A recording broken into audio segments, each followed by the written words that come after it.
Io ho visto che la qualità ha vinto poi, no? Cioè, il Pre-Euro ha dei giocatori importanti, soprattutto davanti, e l'hanno sfruttati al 100%. Hanno sfruttato quelle tre palle, due, perché poi la terza viene su un calcio di punizione, insomma, bravo il giocatore che l'ha calciata.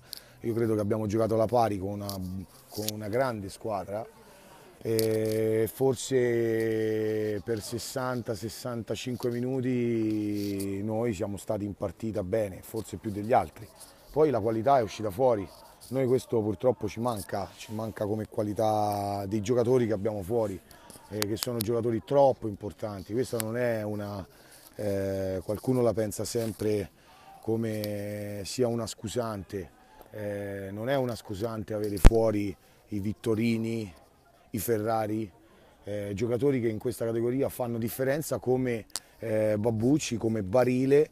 Se a questa squadra qui togli Babbucci e togli Barile, voglio vedere dove stanno. Se la gioca alla pari perché è una squadra che ha voglia, ha carattere, sono ragazzi che danno il massimo sempre, questo loro li ringrazio per questo, perché sono fantastici su questa cosa qui. Poi è normale che purtroppo il calcio non è fatto soltanto di voglia, di volontà, questa è importante, ma poi dopo esce fuori la qualità del singolo e il singolo purtroppo oggi loro hanno fatto, la differenza è stata proprio questa. Poi che ce l'andiamo a giocare con tutti, questo è ovvio, cioè, il Capranica non si arrende mai, questo è normale. Mi piacerebbe vedere il Capranica al completo.